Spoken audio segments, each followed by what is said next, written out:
వేసవి వేడిపై దాడి, చల్లటి రిఫ్రెషింగ్ స్టాప్ తో హాయి. అంబర్పేట ఫ్లైఓవర్ను ఎల్లుండి కేంద్ర మంత్రి నితిన్ గడ్కరీ ప్రారంభించనున్నారు. ఇప్పటికే ఈ ఫ్లైఓవర్ పై రాకపోకలు సాగుతుండగా గడ్కరీ అధికారికంగా ప్రారంభిస్తారని కేంద్ర మంత్రి కిషన్ రెడ్డి ప్రకటించారు.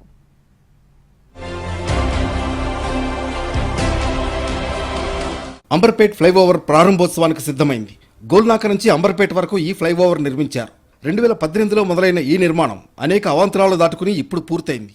ఇప్పటికే ఫ్లైఓవర్ పై రాకపోకల్ని అనుమతిస్తున్నారు. అధికారికంగా ఈ నెల 5న కేంద్ర మంత్రి నితిన్ గడ్కరీ ఫ్లైఓవర్ ను ప్రారంభించనున్నారు.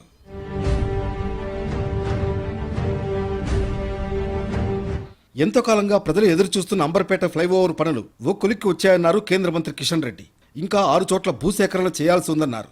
ఫ్లైఓవర్ పై పనులను పరిశీలించిన ఆయన ఈ నెల 5న కేంద్ర మంత్రి నితిన్ గడ్కరీ ఈ ఫ్లైఓవర్ ను ప్రారంభిస్తారని చెప్పారు.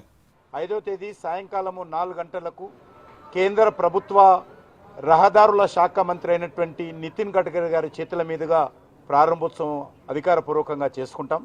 నేను ఈరోజు జిహెచ్ఎంసీ అధికారులతో, మున్సిపల్ కమిషనర్తో, పోలీస్ అధికారులతో కూడా మాట్లాడడం జరిగింది.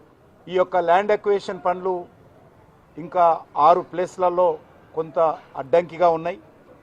అది పూర్తి చేస్తే ఫ్లైఓవర్ కింది నుంచి వెళ్ళేటువంటి ప్రయాణికుల రాకపోకలు సాఫీగా జరుగుతాయి. ఏ రకమైనటువంటి ఇబ్బంది లేకుండా ఆ యొక్క ట్రాఫిక్ ఫ్లో ఉంటుంది. 4 లేన్లతో 1.7 కిలోమీటర్ల మేర దూరం ఉన్న ఈ ఫ్లైఓవర్ కోసం 330 కోట్ల రూపాయలు ఖర్చు చేశారు. కరోనా కారణంగా ఆస్తుల సేకరణలో ఆలస్యమైంది. గోల్నాకలోని షాలెం చర్చి దగ్గర మొదలైన ఈ ఫ్లైఓవర్ అంబర్పేట్ ముఖ్రం హోటల్ దగ్గర ముగుస్తుంది. భూసేకరణలో ఆలస్యం, కొన్ని మతపరమైన నిర్మాణాలు అడ్డంకిగా మారడం వల్ల పనులు ఆలస్యమయ్యాయి. ఫ్లైఓవర్ కింద సర్వీస్ రోడ్లు, గ్రీనరీ అభివృద్ధి, బ్యూటిఫికేషన్ పనులు ఇంకా కొనసాగుతున్నాయి.